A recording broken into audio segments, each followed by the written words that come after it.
No último episódio, acabámos com o professor, numa resposta anterior, a fazer uma referência a Timor, a que os entrevistadores acharam pertinente dar seguimento, e é mesmo nesse seguimento que vos vou deixar. Portanto, desfrutem e obrigado por ouvirem. Pois. Eu acho interessante falar do caso de Timor, porque é uma, ou seja, eu acho que é um pensamento que ainda hoje é vivido, ou seja, apesar de ter havido algumas mudanças históricas e não ser um caso 100% equiparável, temos o caso de Cabo Delgado, não é, em Moçambique, e acho que também há uma grande desresponsabilização por parte dos portugueses.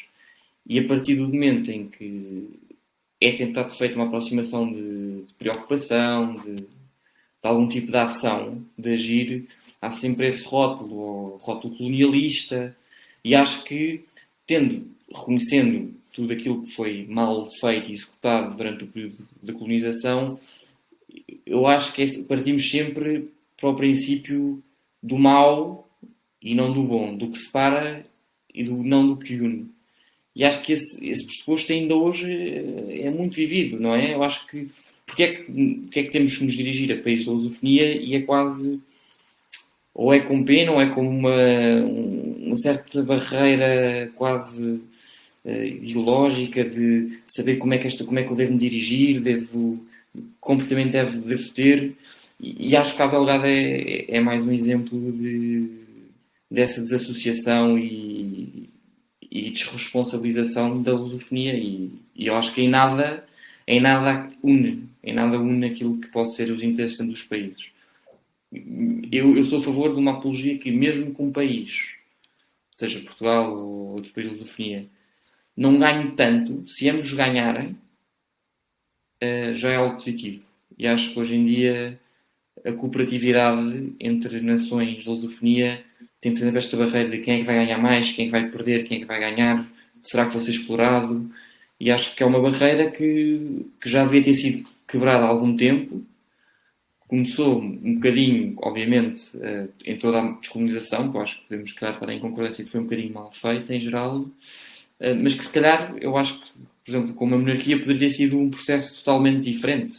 Vemos o caso do Reino Unido, não é, da Grã-Bretanha. Claro que não seríamos uma Commonwealth, porque não é bem o mesmo modelo, mas teríamos algo mais nesse segmento do que se calhar temos atualmente com os PALOPs, que, a meu ver, é muito representativo e não tem de todo, e não dá resposta àquilo que era preciso.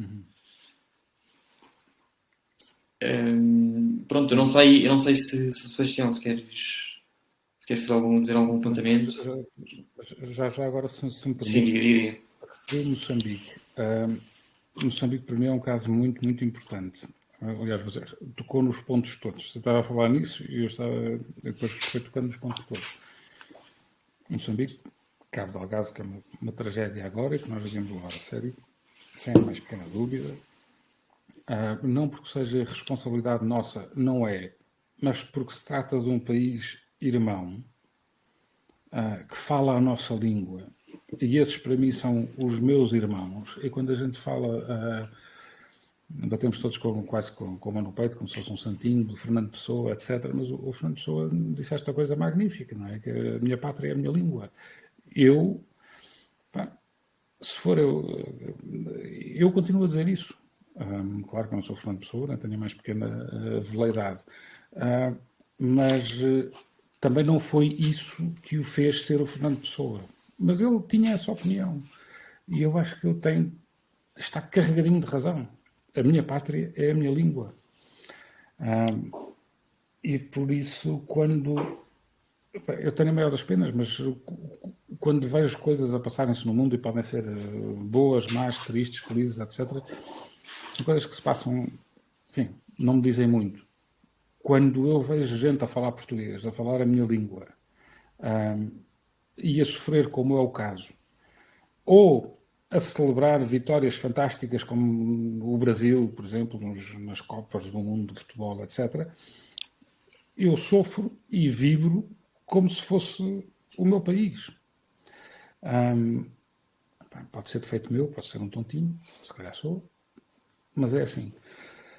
Agora, fico muito preocupado quando vejo a Commonwealth a deitar as garras sobre Moçambique, quando vejo Moçambique a ser escrito com Z, não tenho nada contra o Z, até porque gosto muito, tenho no meu nome como muito orgulho, mas a coisa começa a ficar mal disposto com aquilo, mas eles estão-nos a deitar a garra. E notem bem uma coisa, a Commonwealth, nós olhamos para ela como, normalmente olhamos para tudo o que diz respeito à Inglaterra, como uma coisa antiquíssima e que já está fundada há séculos e séculos e séculos. Não é verdade. Aquilo é uma construção relativamente recente. A nossa CPLP é muito mais recente. Mas o que falta à CPLP não são as décadas a mais que a Commonwealth tem. É a ambição. E a Commonwealth foi construída a partir da monarquia inglesa. E se a monarquia, se a Inglaterra não fosse uma monarquia, se fosse uma república, dificilmente poderia ter sido construída. Notem bem, aliás, uma questão que é interessante. O líder da Commonwealth, neste momento, já não é a Rainha da Inglaterra. É o Príncipe Carlos. A sucessão já está feita na Commonwealth. E a Inglaterra percebe bem qual é a mais-valia daquela comunidade. E nós deveríamos fazer a mesma coisa.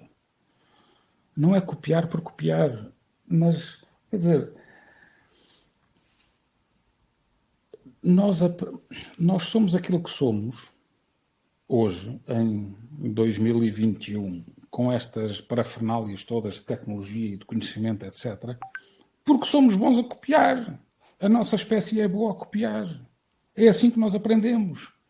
Porque se nós tivéssemos ainda, se cada um de nós estivesse a tentar descobrir o fogo e a roda e não sei o quê, nós ainda estávamos a viver nas cavernas. Por isso não há mal nenhum em copiar. Agora, copie-se bem. Eu às vezes tenho esse problema com os meus alunos, não é? Claro que a gente fica chateado quando os copiam, mas o meu problema é quando eles copiam mal.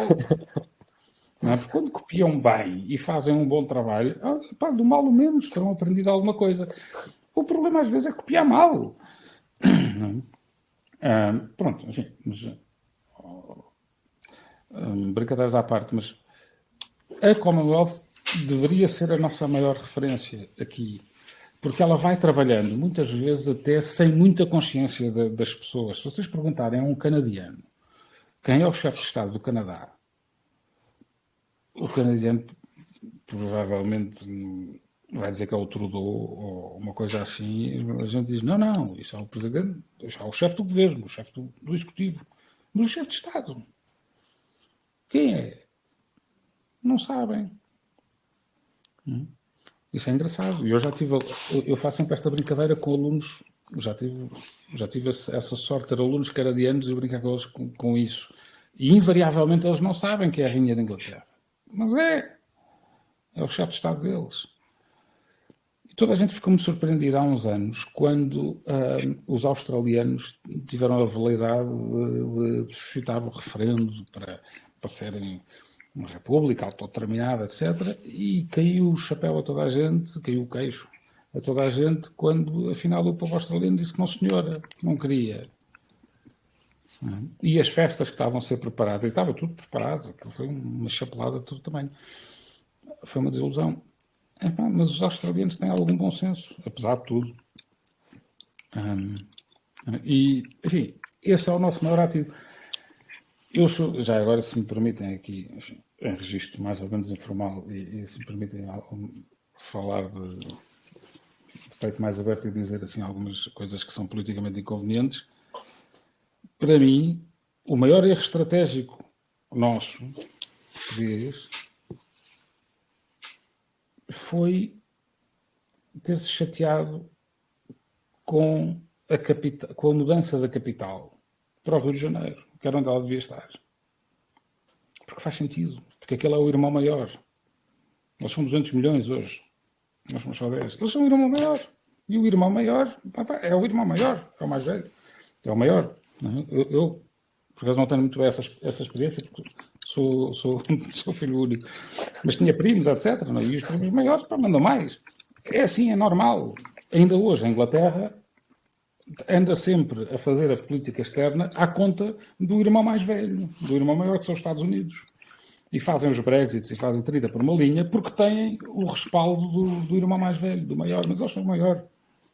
Por isso, que bonita que era, se a nossa capital fosse no Rio de Janeiro, a mim não me chocava nada. Era uma maravilha, era a cidade mais bonita do mundo. Pronto, assim é a segunda, porque a cidade mais bonita do mundo é Lisboa. Claro, mas agora, há formas alternativas hoje em dia de pensar nisso? E temos o exemplo da Commonwealth. Aprenda-se alguma coisa com isso. Agora, o que não podemos é, se calhar, tentar copiar a Commonwealth sem copiar o ingrediente fundamental da Commonwealth, que é a coroa britânica. E no dia em que ela desaparecer, provavelmente a Commonwealth desagrega-se. Porque uma coisa é o Príncipe Carlos, que já está e que está lá e que precisamente tem essa vantagem de não ser um Boris Yeltsin ou um Boris Johnson ou outro qualquer que, mais ou menos virtuoso, foi eleito e depende da vontade conjuntural, momentânea dos ingleses naquela altura. Aquele senhor está lá e ele vai ficar lá. E vêm os Boris Johnson e vêm os David Cameron e vêm o que for, mas aquele continua lá e aquilo mantém-se.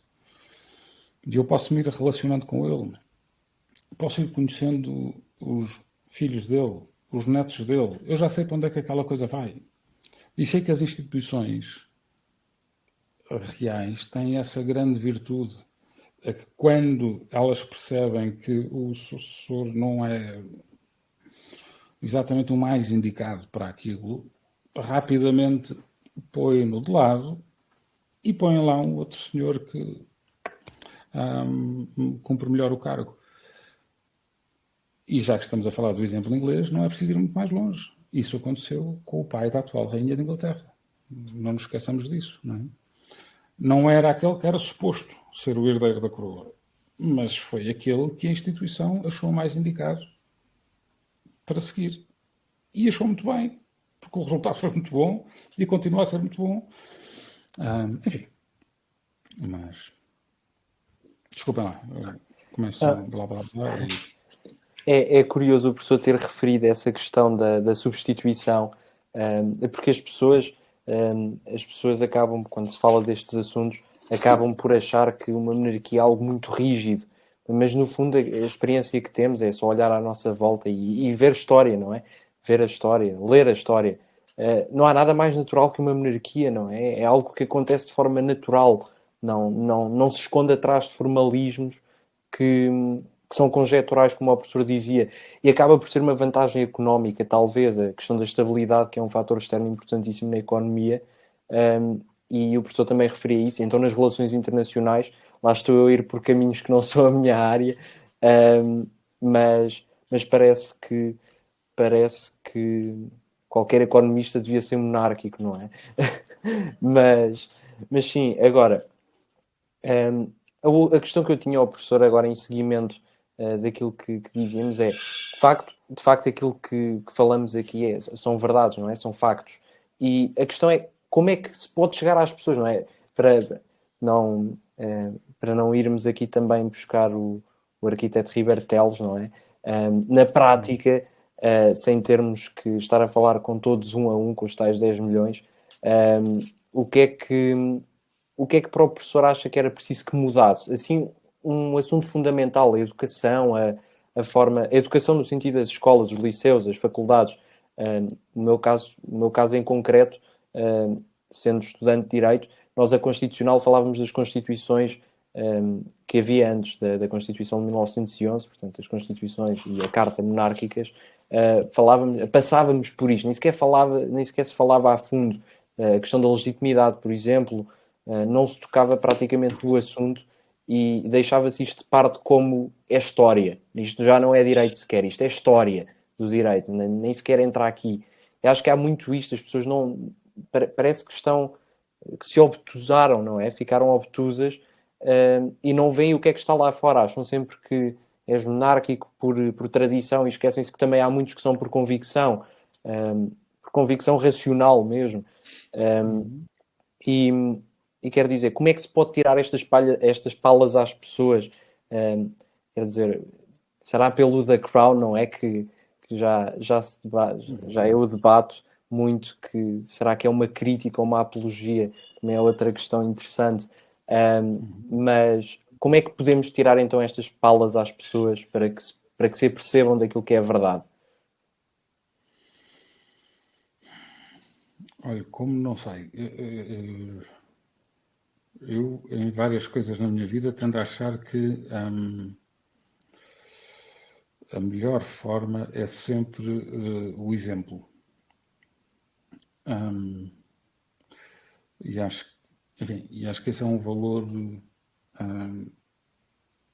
até partilhado entre monárquicos, etc. Mas acho que a melhor forma é sempre dar o exemplo e ir fazendo, não é fazer as pessoas perceber, é mostrar às pessoas como se pode fazer de forma diferente. E depois, já agora, identificar as coisas para que eu possa associar aquilo que eu vejo fazer a um chapéu. O Sebastião falou no caso do arquiteto Gonçalo Ribeiro Teles. O arquiteto Gonçalo Ribeiro Teles é, para mim, uma referência, e eu, enfim, faleceu há pouco tempo, mas é para mim uma referência absolutamente fundamental, precisamente pelo exemplo. Quando nós vivemos num país, isto às vezes é quase estranho, porque no nosso país as pessoas associam sempre a monarquia e os monárquicos a coisas antiquadas, retrógradas, preconceituosas, etc, etc. Isso é a ideia corrente. Veja lá o que é hoje em dia, o que é que está na moda. O que está na moda é a Greta Thunberg e as alterações climáticas e o ambiente, eu não sei o que mais. Não é? Ok. O arquiteto Gonçalo Ribeiro Teles foi o primeiro membro do governo europeu, não é em Portugal, é na Europa, com a pasta do ambiente. Ele criou essa ideia. Essa ideia vem dele. Essa ideia do ambiente, do território, da ecologia, é uma ideia monárquica. Essa é uma ideia nossa, esse é património nosso. Eu passo-me dos carretos quando vejo a esquerda radical, por exemplo, os marxistas radicais, a vestirem a camisola da ecologia e os verdes e não sei o quê. Por uma simples razão, porque ele não bate certo. Não bate certo. O marxismo apela à industrialização. Não é? Uma das tentativas grandes na União Soviética foi precisamente essa, transformar o campesinato em proletariado. De outra forma, é muito difícil chegar lá onde eles querem chegar. Nós vamos ver os piores atentados ecológicos que há neste mundo são feitos em economias comunistas ou socialistas. Agora vêm eles vestir a camisola dos verdes e da ecologia, não sei o quê. E os monárquicos andam a fazer o quê? Não se sentem com isto? É porque esta bandeira, repito, é nossa. Se há alguém preocupado com o território, com o ambiente, com a ecologia, somos nós. Querem um exemplo disso? Que isto não é blá blá blá? É o arquiteto Gonçalo Ribeiro Teles, que identificava estas coisas todas e que personificava estas coisas todas. Okay? Está aí, é um caso, é prático, faz parte da nossa história. E quando as pessoas perguntam, e a AD, coisa magnífica que foi a AD, ou não foi, ou estavam contra, não sei o quê, o PSD e o CDS, e o que é que lá estava a fazer o PPM? O PPM, na verdade, não estava lá a fazer grande coisa, não é muito relevante. Era importante, na lógica da AD, de agrupar outras forças políticas que não fossem apenas o PSD e o CDS. Sim, senhora. Por isso serviu esse propósito político. Mas, na verdade, serviu para o país este propósito político fundamental, que foi colocar o ambiente na agenda. Mas a seguir, quem aproveitou isso, na verdade, quem capitalizou isso fora do Partido Ecologista Os Verdes, foi um senhor do PSD chamado Carlos Pimenta, não sei se vocês se lembram, que na altura até era muito, brincava-se com ele, que era o Pimentinha, que foi o secretário social do Ambiente e tal. E era um tipo muito ligado às ecologias. Mas o PSD depois capitalizou isso. Nas hostes monárquicas, isso foi capitalizado. Zero. Bola. Nada. O país ardeu em 2017 como nunca tinha ardido, se calhar, e depois em 2018 voltou a arder também. O ano passado foi mais calmo. Mas não venham dizer que ninguém podia esperar uma coisa dessas. Toda a gente podia esperar uma coisa dessas, porque isso tem a ver precisamente com a ordenação do território. E esse tipo de problemas e de caos em que o país mergulha de tempos a tempos, de cada vez que veio o verão, e nós estamos agora a começar outro, vai de ser outra vez outro inferno. A gente resolve isto com aviões e com carros de bombeiros e com mais recursos e mais não sei o quê. Não é nada disso. É o território. Enquanto o território for o que está a ser, aquilo arde. Não é? E o território, hoje em dia, é o que é por resultado de políticas que o fizeram assim. Enfim. E isto... E mais uma vez, quando diz, mas os monarcas, isto é uma coisa que interessa só... Não, isto interessa a toda a gente, porque quando o país arde, somos nós todos que perdemos. Eu quero lá saber se é do PSD, se é do PS, se é do PC, se é do CDS. Somos nós que ardemos, é o país que arde. É o nosso território, que é de todos. E esta ideia do território que é de todos, mais uma vez, é uma ideia nossa. Ok? Sim. Eu também acredito, sou liberal, também acredito na propriedade privada, etc. Não é isso que... Agora, pensar o território como comum é uma ideia nossa. É património de todos, não, é um património nacional.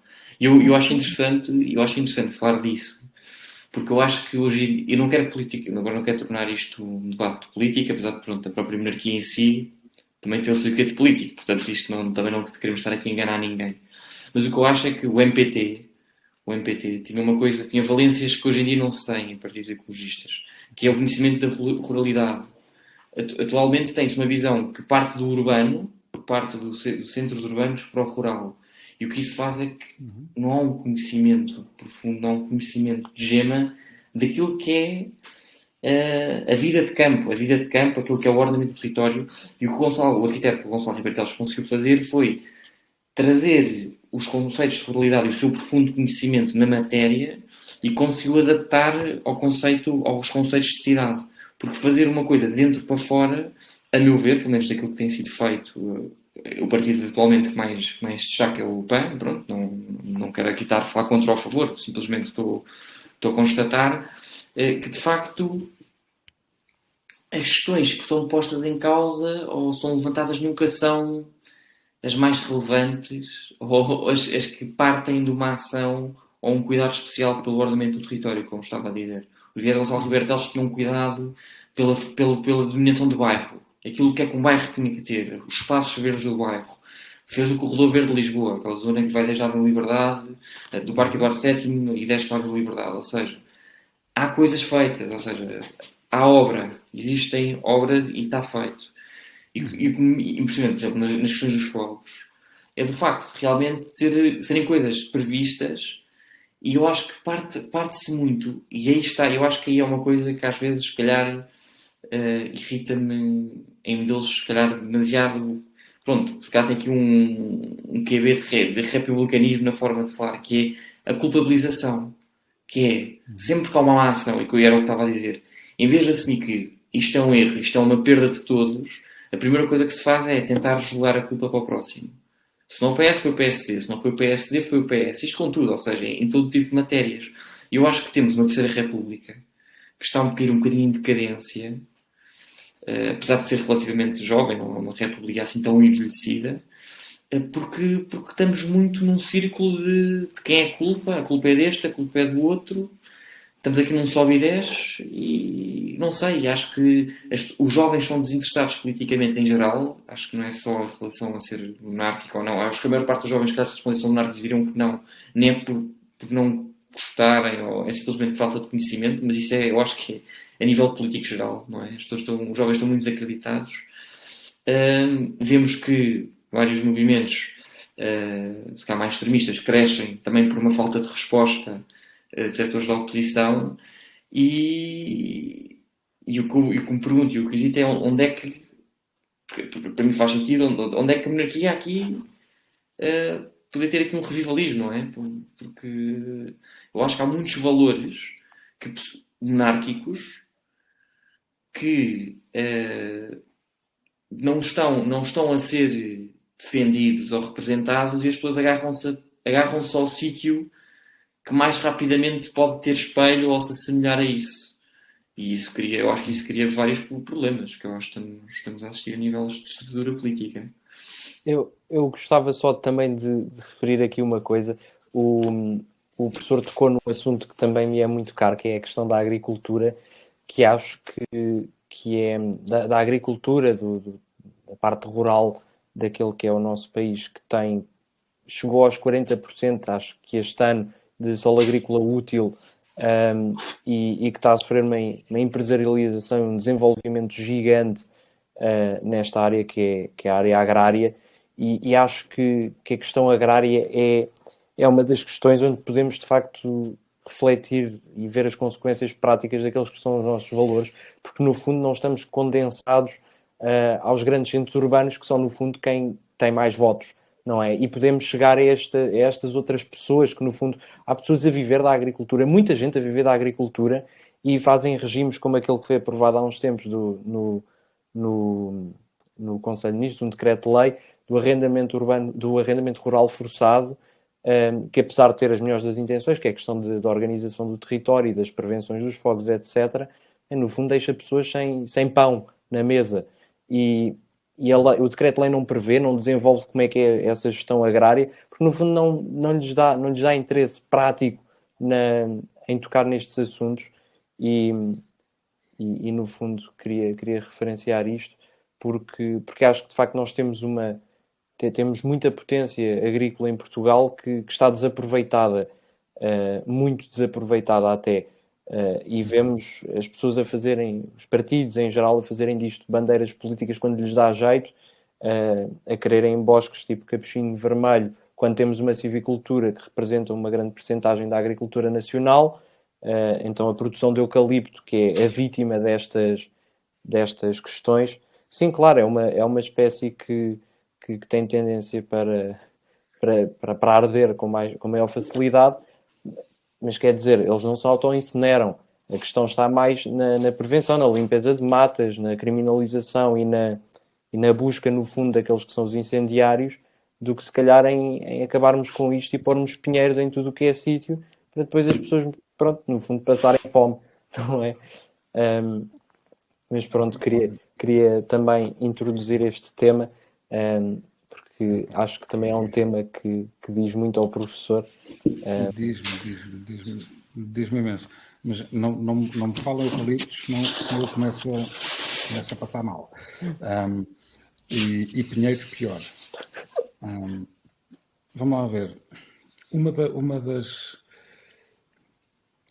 Portugal não é um país de pinheiros e não é de certeza um país de eucaliptos. A agricultura está a haver um revivalismo da agricultura e eu dou o meu modesto contributo para isso e estou cá, mas também é preciso perceber que há agricultura e há agricultura. Nem toda a agricultura é boa e há muita agricultura que não seja menos boa, é péssima, muito má. Custa-me, por isso vamos começar por falar nas coisas más. A mim custa-me muito, mais uma vez, que não haja gente capaz de pensar o território, neste país, pensar o país como um todo e que ande toda contente porque está a atrair investimento para Portugal para fazer aquilo que os outros países já não querem fazer. E isso deixa-me transtornado. Está a ver? Porque é o meu país, porque é o meu território. Eu vivo cá. E na agricultura também acontece aquilo que nós associamos muitas vezes a outras empresas ou a fábricas ou não sei o que é a empresa estrangeira ou a empresa de capital intensivo que vem, compra, investe e depois vai-se embora. Com a agricultura também acontece isso. E está a acontecer isso neste momento no Alentejo, por exemplo, com o Alqueva. E já sei que um monte de gente me vai chamar os nomes todos, vai dizer que eu sou isto, aquilo e o outro. Mas eu digo, os amendoais que estão a fazer no Alentejo e na minha Beira Baixa, aqui ao lado, é um crime.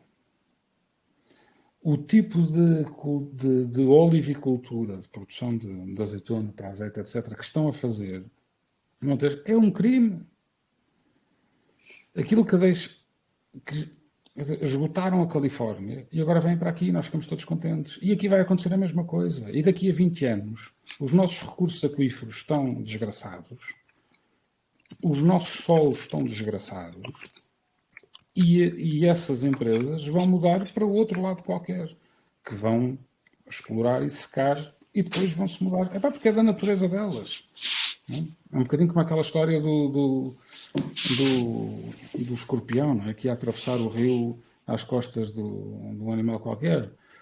E o animal diz, não, está com medo porque lá é um escorpião e podes matá-lo. E o escorpião diz, não, mas se matar eu morro também, não é? Por isso, podes atravessar o rio com toda a segurança e eu vou aqui às tuas costas a atravessar o rio. E a meio da travessia do rio, o escorpião morde mesmo.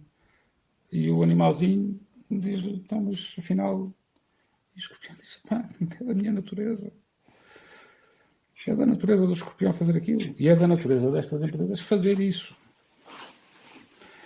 Agora, o território é do proprietário, mas é também, repito, nosso. Eu não sou comunista, nem socialista, nem nada que se pareça. Agora, o Rio Tejo, que passa ali embaixo, na fronteira sul da Beira Baixa, não é da Beira Baixa, é do país. O Zézer, que nasce aqui ao lado, não é da pessoa que tem aquele bocadinho de terra, não é dela. O rio passa por ali. E os aquíferos subterrâneos também passam por ali. Agora, se aquele senhor disser, mas eu quero ficar com o Zézer para mim porque passa na minha terra, não faz sentido. Ou se fizer, Lisboa morre de sede, não é? Não deixa de haver água em Lisboa. A gente tem que pensar o território um bocadinho de uma forma mais compreensiva, mais lata e perceber que, falo aqui da minha zona, que é a Beira Baixa. Há uma zona da Beira Baixa que é conhecida como o Pinhal, é a zona do Pinhal, e toda a gente já nos mapas de Portugal vê aquilo como a zona do Pinhal. Era bom irem ver fotografias, porque já havia fotografia, no princípio do século XX e no final do século XIX, mas ainda no princípio do século XX. E vejam que não havia lá pinhal nenhum. Por isso essa zona do Pinhal nunca foi uma zona de pinhal. E agora ela todos os anos arde à grande. Pois claro que arde à grande. Pensem só um bocadinho, o que é que a gente, quem tem a sorte de ter uma lareira em casa, porque eu acho que ainda é uma coisa bonita e simpática estar à lareira e ver o fogo a crepitar, etc. Mas o que é que a gente usa para acender uma lareira? Claro que os mais urbanos usam uma acendalhazinha que vão comprar ao supermercado, mas quem ainda tem alguma relação e gosta de fazer a coisa de forma mais natural, usa pinhas. Não é? As pinhas servem para acender lareiras. Agora, a gente tem milhares de hectares de pinhas por aí e depois surpreendemos que de vez em quando arde. Pois claro que arde. É óbvio, só pode arder num clima como este, só pode arder. Agora, aquilo é lá do norte da Europa, onde faz frio. Não é? Não é daqui. Os pinheiros nunca foram daqui. Não é? Podem-se usar e tal de uma forma controlada. E os pinhais os pinhais, os eucaliptais das celulosas, etc., não ardem. Sim, porque são bem tratados, etc. Sim, mas as celuloses não vivem só disso. As celuloses vivem dos eucaliptais privados que o pequeno agricultor, tentando fazer o melhor que pode pela sua vida, planta. O problema é que esse pequeno agricultor faz um corte no eucaliptal e vende a celulose. Faz o segundo corte no eucaliptal e volta a vender. Ao terceiro, talvez ainda faça, se a terra dele for suficientemente boa, se aquilo der. Mas o problema é que ele depois vai deixar aquilo ali. E aquilo vai se transformar num eucaliptal de mato. E arde. À grande. E vai continuar a arder, porque aquilo vai continuar a arrebentar e vai continuar a arder. E arde o dele, e arde o do lado, e arde aquilo tudo. É preciso ter alguma noção de como estas coisas se passam e de como nós podemos e devemos tomar conta do nosso país de uma vez por todas. Porque isto não pode continuar a acontecer. E mais uma vez eu vos repito, quem é que neste país defende estas ideias? Ou quem é que as deveria defender? Nós. Não é? E já agora um outro ponto que tem a ver com isto que vocês, e eu já me calo, porque engato a falar isto nunca mais. Mas um outro elemento que eu acho que é importante nesta equação, que é o tempo. O tempo é um elemento fundamental em política e na gestão destas grandes coisas como são os territórios. Os nossos sistemas políticos hoje em dia têm um desafio por resolver, que eu acho que se vai manifestando. E cada vez mais nós vamos tendo consciência disso e é um daqueles problemas que nós vamos ter que saber ultrapassar, que é a periodicidade dos mandatos, que são curtos. Na maioria dos casos são de 4 anos, noutros casos de 5. Os franceses, por exemplo, tinham o Presidente da República de 7, reduziram. Mas estes mandatos são relativamente curtos. E, por um lado, eles têm que ser curtos, porque só assim é que nós conseguimos manter alguma responsabilização de quem exerce aqueles cargos. Sim, senhora. Por outro lado, a parte negativa disto é que o mandato curto promove aquele tipo de comportamento que vocês há bocadinho referiram. É que eu faço isto durante o meu mandato e depois quem vier que apaga a luz. Não é? Agora, quando eu estou a pensar no território, eu não posso pensar no território a 4 anos. Eu tenho que pensar no território a 40 ou mais.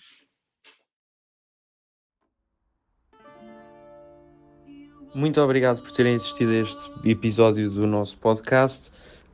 Fiquem atentos para a semana com mais um episódio com o professor José Tomás Castelo Branco. Obrigado e um abraço.